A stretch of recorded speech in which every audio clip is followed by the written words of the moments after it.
I'm Derks. I come from the Netherlands.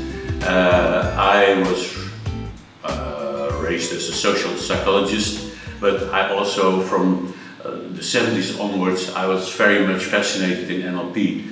And let's say the combination of social psychology and NLP brought me to some ideas that later became the social panorama model. And the social panorama model is a way to look at how people construct social relationships in the mind.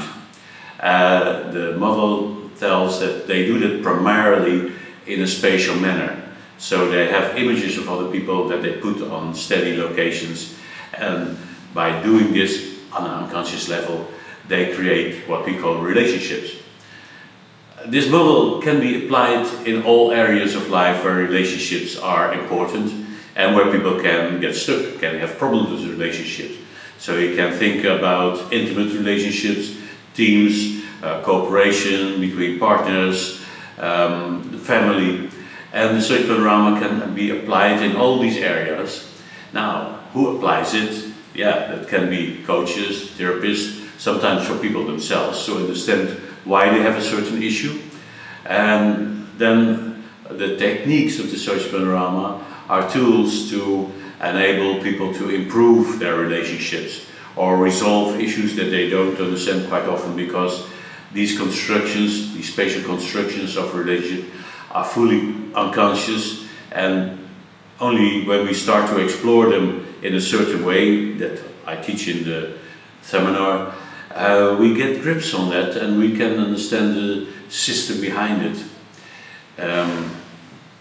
So I think NLP was a very useful and unmissable, important background that helped me to see things in a different perspective. And from the submodality work in NLP came the focus on space, on location. This turned everything around, because finally I came to the conclusion that space is the major organizing principle in the mind. And the social panorama, the development of the social panorama, was helpful in starting to see how this is affect the psychological truth. Based on this idea, a lot of things become possible. A lot of psychological approaches become understandable, and it helps to to reduce the complexity of psychotherapy.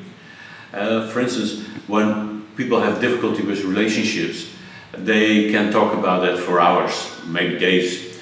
When we reduce it to spatial locations, it's just a matter of here and there, and how can we get from here to there, or how can we get this moving, and what's in the way, and what resources are needed. And so some work becomes enormously efficient when you use the tool of the social panorama. That's one of the things that makes it so fascinating for myself. It's also fun to work with the social panorama, because it opens a sort of hidden world as something that has been always there, but now suddenly you understand it and you see what's happening in between people, how they create authority, hierarchy, differences in power and status. The social panorama can help people to resolve issues with authority.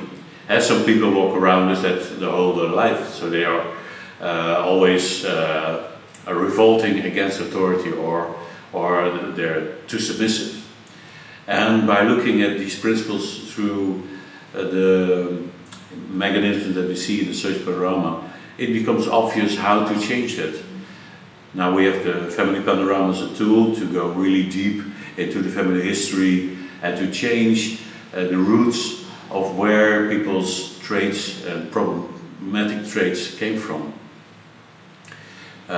So I'm very glad to be in Bucharest, and I heard that there's several NLP trainings where people get trained in bits of the social panorama in the masters. When they are interested in more, and there's much more possibilities, I suppose, than what they encountered in their training, I would advise to join us next year in 2018 and take a 5-day training and learn all the sides that you can learn in 5 days of working with mental space and the social panorama. I hope to see you.